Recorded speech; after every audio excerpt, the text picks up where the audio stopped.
ठरलं तर मग मालिकेच्या आजच्या 7 मेच्या जबरदस्त भागामध्ये प्रेक्षकांनो तब्बल 2 थरारक ट्विस्ट आले आहेत.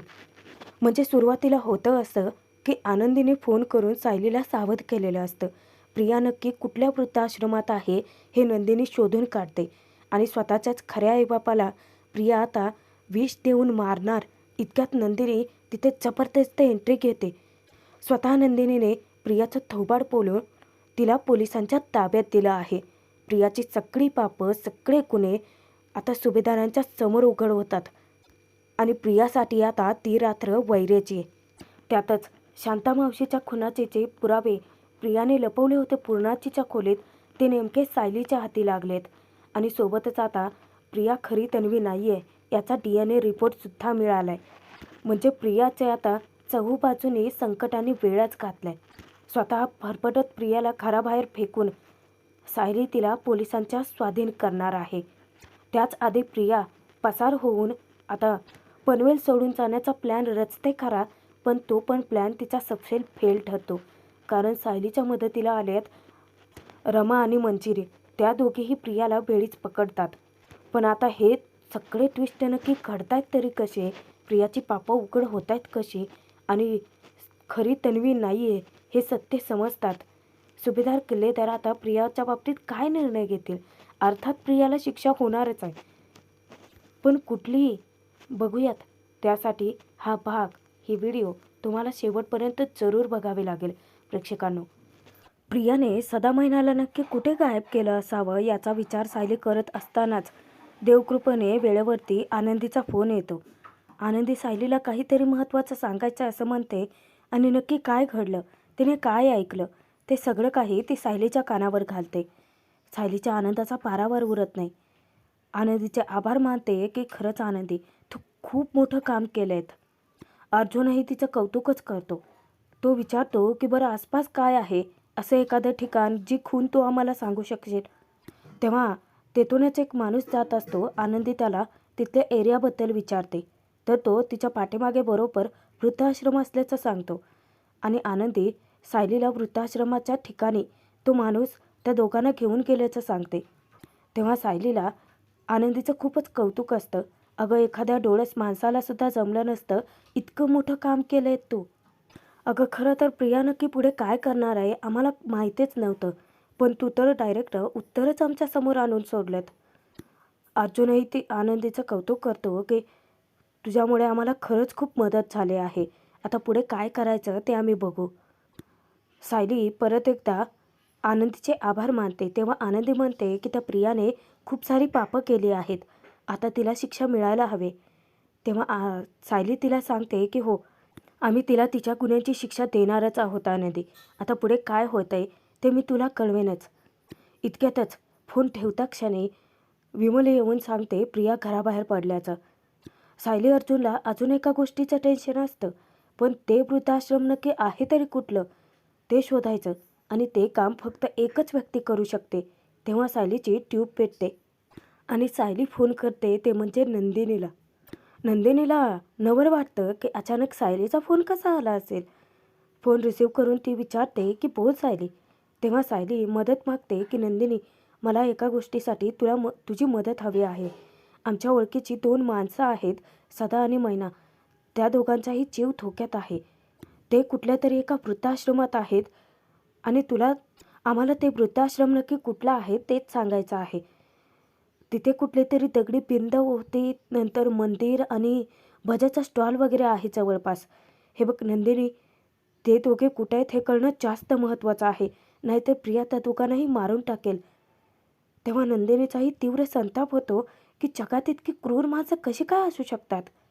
अगं सायली, आमच्या आनंद आश्रमामध्येच एक घटना घडली.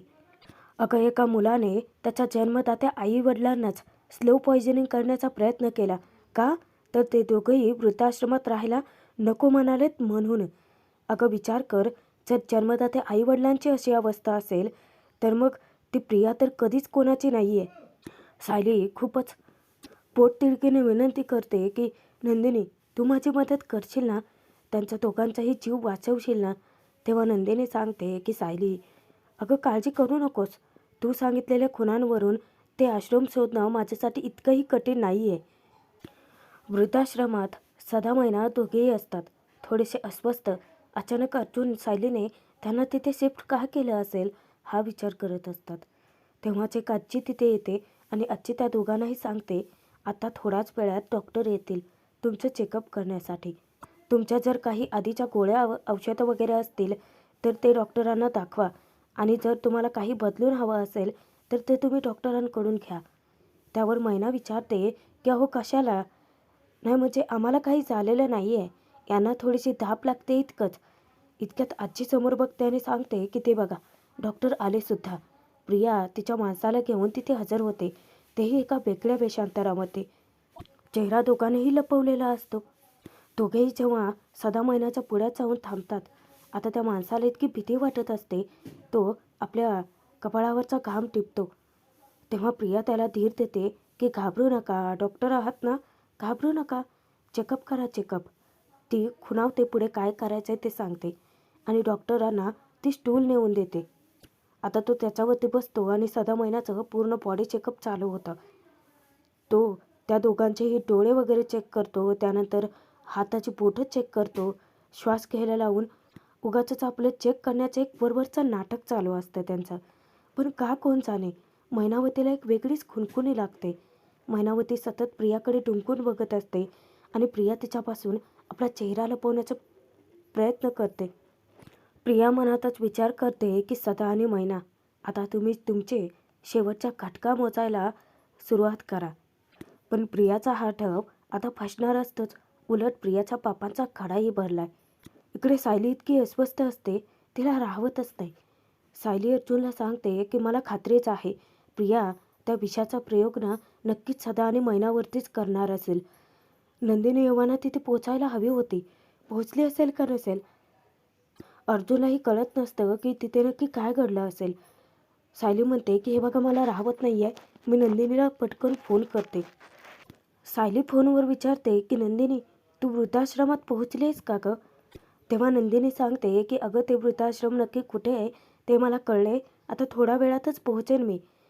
तेव्हा सायली तिला सांगते की हे बघ त्या सदा आणि मैनाच्या केसालाही काही धक्का लागू देऊ नकोस. त्यावर नंदिनी तिला शब्द देते की मी त्या दोघांना काहीच होऊ देणार नाही आहे, तू काळजी करू नकोस. तेव्हा सायली मनोमन दिव्याचा दावा करते की नंदिनीला तिच्या कामात यश दे, तिच्या पाठीशी उभी राहा, वेळेत तिला हॉस्पिटलपर्यंत पोहोचायला मदतच कर. सायली अर्जुनच्या मनातलं विचारचक्र आणि भीती दोन्हीही थांबत नसतं. इकडे आश्रमामध्ये मैना अचानकच प्रियाला विचारते की पोरी, मला ना तुला कुठेतरी बघितल्यासारखं वाटतंय. तुझे फक्त मला डोळे दिसत आहेत, आपण आधी कधी भेटलोय का? नाही म्हणजे तुला बघितल्यासारखं वाटतंय मला. त्यावर प्रिया फक्त नंदीबाईल्यासारखी मान डोलावते नकारार्थी.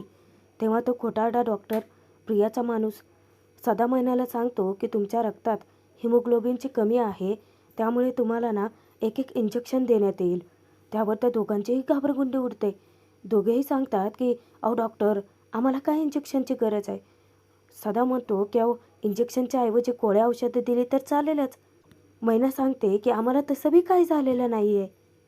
त्या डॉक्टरांना मैना सांगते की बरं ठीक आहे, आम्ही घेतो इंजेक्शन, पण ही मुलगी तुमच्याकडे कामाला आहे का? असं का वाटते की हिला कुठेतरी बघितले.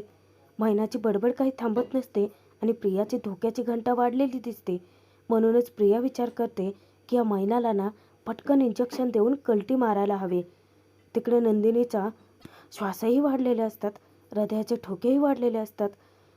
ती सतत ड्रायव्हरला सांगते की दादा प्लीज गाडीचा वेग वाढवा, अहो कोणाचा तरी जीवन मरणाचा प्रश्न आहे. इकडे सायली अर्जुनच्या मनातली खळबळ शांत होत नसते. काय झालं असेल, नंदिनी पोहोचली असेल का, प्रियाचा डाव फसला असेल का, सदा महिना वाचले असतील का, नको नको ते प्रश्न यांना सतावत राहतात. नंदिनी यव्हाना तिथे पोहोचायला हवी होती, ती सदा महिन्याला भेटली असेल का, मला ना काहीच कळत नाही आहे, मी पटकन फोन करते. सायलीची रिॲक्शन येते.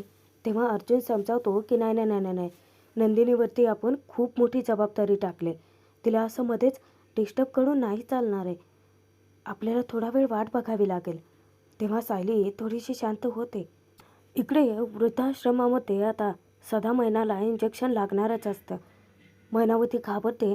ती विचारते की दुखणार तर नाही आहे ना. आता तो खोटारडा डॉक्टर सांगतो की नाही नाही काही नाही. पण इतक्यातच जबरदस्त ट्विस्ट येतो. अचानक धमाकेदार एंट्री घेते नंदिनी. त्या खोटारड्या डॉक्टरचा ती हात पकडते, त्याची अडवणूक करते. ती त्याच्या हातून ते इंजेक्शन हिसकावून घेते. तेव्हा आता प्रिया पावचळते. प्रिया त्या माणसालाच अडकवण्याचा प्रयत्न करते की हा हा हा खोटारडा डॉक्टर आहे. हा हा चुकीचं इंजेक्शन द्यायला निघाला होता. तिची बोबडी वळालेली असते. पण नंदिनी तिथे जाते आणि तिच्या तोंडावरचा मास्क काढता क्षणी समोर आपल्या बबलीला पाहून सदामयनाच्या पायाखालची जमीनच हादरते. प्रिया जेव्हा खोटं बोलत असते ना, नंदिनी सानकन तिच्या थोबाडावरती एक चपराक लगावते आणि नंदिनी ती विषाची बॉटल दाखवत त्यांना सावध करते की नीट बघा, हे कुठलंही औषध किंवा इंजेक्शन नाही आहे, तर हे विष आहे, विष. स्लो पॉयझनिंग म्हणतात याला. अहो, हे जर तुमच्या शरीरात केलं असतं ना, काही तासातच तुमचा मृत्यू झाला असता. ऐकूनच सदामयनाच्या काळजाचा ठोका चुकतो. ते आपल्या लेकीला खडसावतात की बबले, अगं कुठं फेडणार आहेस का ही पापं. त्यावर प्रिया त्यांना खोटं सांगते की नाही ना नाही नाही, बाबा हा ना डॉक्टर तुम्हाला चुकीचं इंजेक्शन द्यायला आला होता, विष द्यायला आला होता, विष. मी तर तुम्हाला फक्त वाचवण्याचा प्रयत्न करत होते. अहो, मी तुम्हाला वाचवण्यासाठी तर इथे आले होते ना. हे बघा, नर्सचा गेटअप पण केला. त्यावर नंदिनी तिला खडसावते की अजून किती खोटं बोलणार आहेस का. अगं नशीब, सायली अर्जुनच्या वेळीच लक्षात आलं की तू काय करणार आहेस ते, आणि त्यांनी मला इथे पाठवलं. त्यावर प्रिया पुन्हाही स्पष्टीकरणच देण्याचा प्रयत्न करत असते की नंदिनी ऐक, असं काहीही नाही आहे. पण नंदिनी आता तिला गप्प बसायला सांगते. आता निरर्थक बोलून तुझा काहीही उपयोग होणार नाही आहे. नंदिनी सांगते की तू कशी आहेस ना प्रिया, ते आम्हाला आधीच माहिती होतं. त्यामुळे मी आधीच पोलिसांना फोन करून बोलावले. आता पोलिसांचं नाव काढता क्षणी प्रियाची घाबरगंडीच उडते. ती म्हणते की अगं, हे पोलीस बोलवण्या इतपत इथे काहीही झालेलं नाही आहे. हा खोटारडा डॉक्टर आहे ना, आधी याला ताब्यात घ्यायला सांग.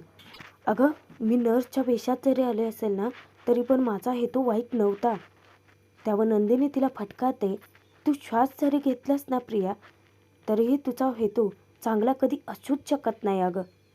आता तो तिच्यासोबतचा माणूससुद्धा जेव्हा खरं सांगायला जातो की हो मी नाही, यांनीच सांगितलं होतं, तेव्हा प्रिया त्याच्यावरती वचकते की गप्पा बस. नंदिनी ऐक प्लीज, मी काहीही केलेलं नाही आहे. तेव्हा नंदिनी तिला फटकारते की अगं प्रिया, जरा तरी काहीतरी वाटू देत अगं. तुझे आईवडील आहेत ना, ते स्वतःच्या आईवडिलांना मारण्यापर्यंत मदत केली. तुझा हेतू साध्य करण्यासाठी तू त्यांना स्वतःच्या मार्गातून बाजूला करायला निघाली आहेस. तेव्हा मैनावतीच्या रागाचा पारा चढतो. नंदिनीला बाजूला करून ती प्रियाचं थोबाड फोडते. अगं, माझ्यासारखी कमनशिबी आई मीच आहे की तुझ्यासारख्या राक्षसिणीला मी माझ्या पोटून जन्म दिला.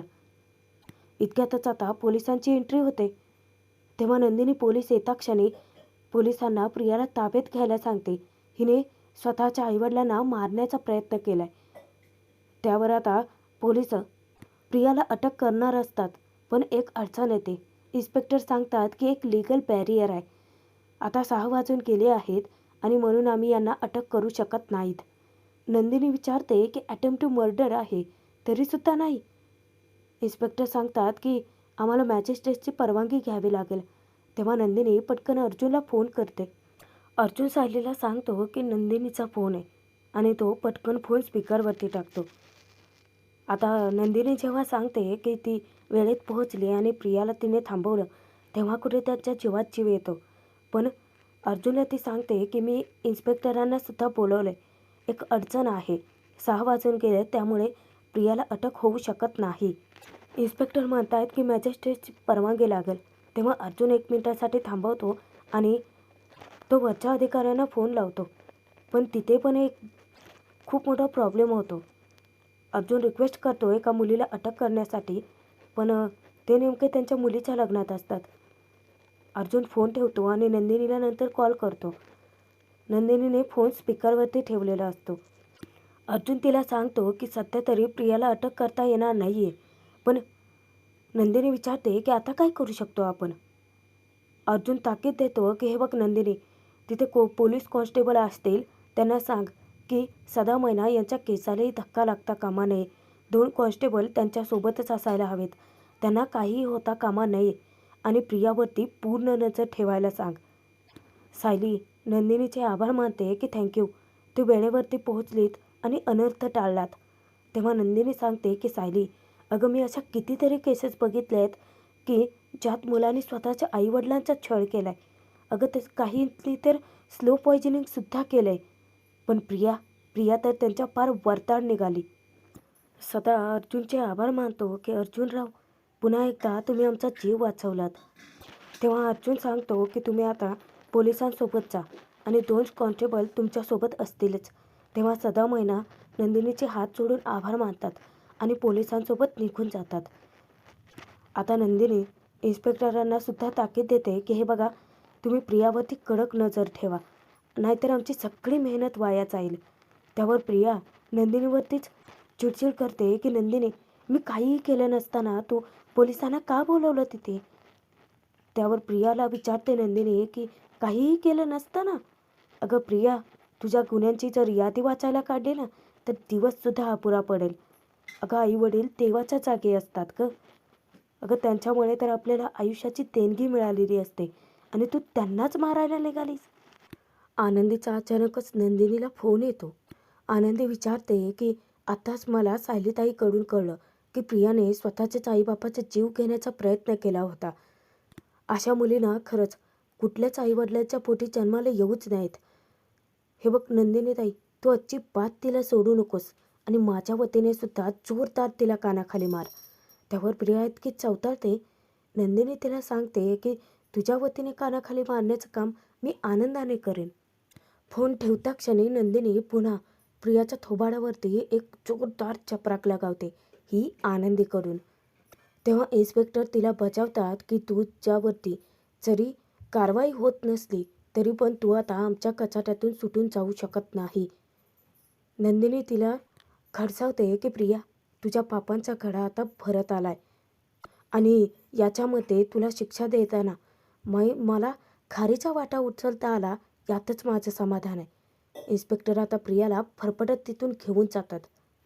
त्यानंतर काही तासांनी पोलिसांनी प्रियाला डायरेक्ट सुभेदारांच्या समोरच आणून उभं केलेलं असतं. तेव्हा सुभेदार इतके चवताळून उठतात प्रियावरती. प्रताप तिला विचारतो की अजून कुठली पापं कमी करायचे बाकी राहिली आहेत तन्वी?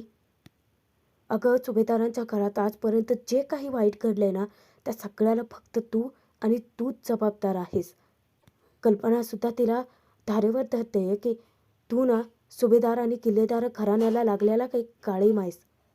अश्विनचा तर इतका संताप होतो की तुम्ही परत परत माझ्या नजरेसमोर हिला का आणताय?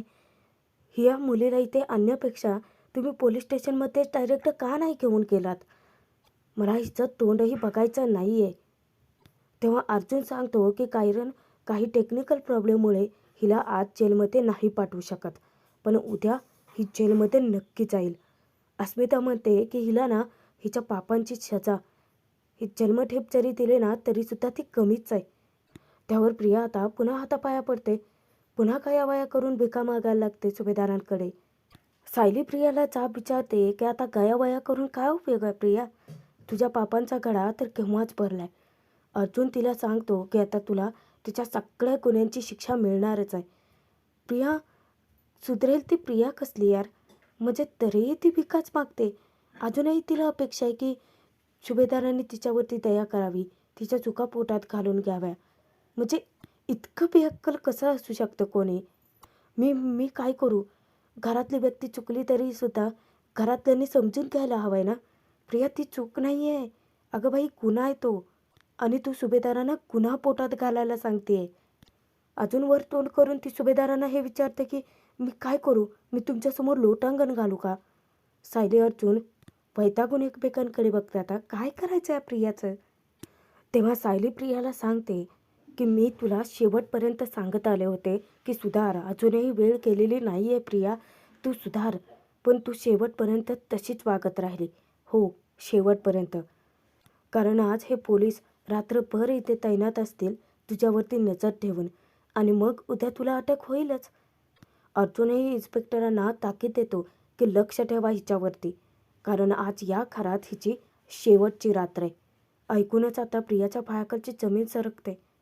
तोपर्यंत इकडे जेलमध्ये संतोषला उपरती झालेली असते. स्वतःच्या चुकीची जाणीव होते. अर्जुनने जो प्लॅन रचला होता ना, की त्याच्या बायकोला किडनॅप करून संतोषला सत्य वधवायला बोलतं करायचं, तसंच काहीचं होतं. अर्जुनचा प्लॅन फते होतो आणि आपल्या बायकोने दिलेल्या कबुलीला खरं मानून संतोष स्वतः इन्स्पेक्टरांना बोलावून घेतो. इन्स्पेक्टर येता क्षणी तो सांगतो की मला माझी जी साक्ष दिली होती ती मागे घ्यायची आहे आणि मला सगळं खरं खरं कोर्टाला सांगून टाकायचं आहे. म्हणजे प्रिया आता चहूबाजूने अडकले. इन्स्पेक्टर ही आनंदाची बातमी पटकन अर्जुनला फोन करून सांगतात सुद्धा. प्रियाला अक्षरशः आता बेड लागायची पाळी येते. तिला प्रसंग आठवतात की अचानक कृष्णाच्या शेतात सुद्धा प्रिया सापडली. रविराजांची थोबाडीत खावी लागली. नंतर स्वतःच्याच आईबापाला मारत असताना सुद्धा प्रिया अडकली. तिथेही नंदिनीकडून थोबाडीत खाल्ली. नंतर स्वतःच्या बापाचं बोलणं ऐकावं लागलं. प्रियाला इतकं वेड लागायची पाळी येते की नाही नाही नाही नाही नाही नाही नाही मला त्या कुऱ्हाडात परत कधीच जायचं नाही आहे. मी नाही जाणार आहे त्या अंधाऱ्या खोलीत. प्रिया एकटीचीच बडबड करायला लागते, रडायला लागते. इतकी घुसमट होत असते तिची. आणि त्यात आता सायलीचं बोलणं तिला आठवतं की प्रियासाठी ही रात्र शेवटची आहे. कारण उद्या प्रियाला पोलिसांच्या हवाली केलं जाणार आहे. पण प्रियाच्या बापांचा घडा खरंच भरला आहे. कारण प्रियाच्या विरोधातला महत्त्वाचा पुरावा आता सायलीच्या हाती येणार आहे. तो कसा बघा. सायली आणि विमल दोघेही मिळून पूर्णाजीच्या खोलीची साफसफाई करत असतात. त्यांच्या मस्त गप्पासुद्धा रंगलेल्या असतात की आता उद्या पूर्णा येणार आहेत म्हटल्यानंतर घराचं चैतन्य परत येणार. सायली आनंदाने सांगते की सतत सायली सायली पूर्णाईंची हाक कानी पडते ना, तेव्हा खरंच खूप घर भरल्यासारखं वाटतं. आनंदही वाटतो. तेव्हा विमलही सांगते की खरंच पूर्णाईंनी घरात नियम घालून दिलेत ना, म्हणूनच तर सर्वजण मला आपलं मानतात. पूर्णाईंनी सगळ्यांना ताकीद दिली होती की मला कोणीही कामवाले नाही मानणार, तर घरातले सगळेजण मला आपलं मानतील. त्यावर सायली म्हणते की विमलताई, अहो तुम्ही या घराला आपलं मानलंयत म्हणून तर सगळे तुम्हाला आपलं मानतायत. उलट सायली विमलचं कौतुक करते. सायली विमलताईंची चेष्टा करते. विमलताई चला पटापटा हात चालवा बरं का, नाहीतर उद्या पूर्णाच्या आल्यानंतर असा हात ठेवतील आणि म्हणतील की विमल अगं माझ्या घराची काय साफसफाई केली की नाही. मी काय 4 दिवस घरात नव्हते, पार माझ्या खोलीची उकिरडा करून टाकलाय. त्यावर दोघींनाही इतकं हसू येतं आणि दोघेही पटापट हात चालवतात. प्रियाला इतकी भीती वाटत असते कारण अर्जुन उद्या तिला पोलिसात देणार असतो. मला आता जेलमध्ये जायचं नाही आहे असं म्हणत भीतीने प्रियाने एक धक्कादायक निर्णय घेतलेला असतो की ती आता सुभेदारांच्या घरातून पळून जाणार असते.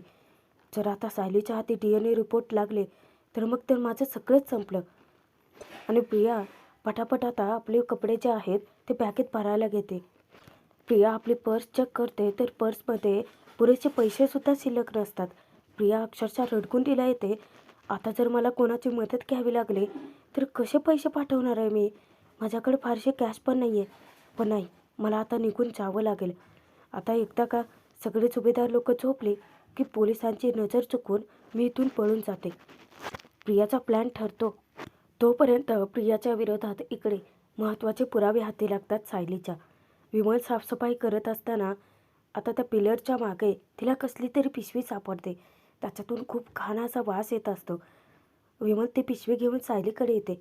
सायली त्या पिशवीचं जेव्हा चेन उघडते तेव्हा त्यातून 2 नंबर प्लेट बाहेर काढते. सायलीला धक्का बसतो. ही तर प्रियाच्या गाडीची नंबर प्लेट आहे. त्यानंतर ती काही कपडे बाहेर काढते तर त्याच्यावरती सगळे रक्ताचे डाग असतात, काही हँडग्लोव्ज असतात. तेव्हा आता फ्लॅशबॅकमध्ये आपल्याला प्रेक्षकांना दाखवलं आहे की प्रियाने ते जे सगळे पुरावे होते ते गार्डनमध्ये लपवले होते. एका रात्री गुपचूप खणून ते पुरावे ती विचार करते की जर सायली अर्जुनने माझ्या विरोधात पुरावे शोधायला सुरुवात केली तर ते आधी गार्डनपासून सुरुवात करतील आणि मग माझ्या खोलीपर्यंत येऊन पोहोचतील. नाही, तसं होता कामा नये. मग अशी कुठली जागा असेल की ज्यात पुरावे प्रिया लपवू शकते. आणि तेव्हा तिच्या डोक्यात प्रकाश पडतो म्हातारीची खोली. अर्जुन जगात कुठेही पुरावे शोधू शकतो, पण त्या खोलीत तो पुरावे शोधायला कधीच जाऊ शकत नाही. आणि प्रियाची हीच घोडचूक तिच्या पायावर कुऱ्हाड मारून घेण्यासारखी ठरते. आता फ्लॅशबॅक संपला. विमल धक्क्याने विचारते की सायलीताई काय आहे नक्की. तेव्हा सायली खुलासा करते की हे तर शांता मावशीच्या खुनाचे पुरावे आहेत.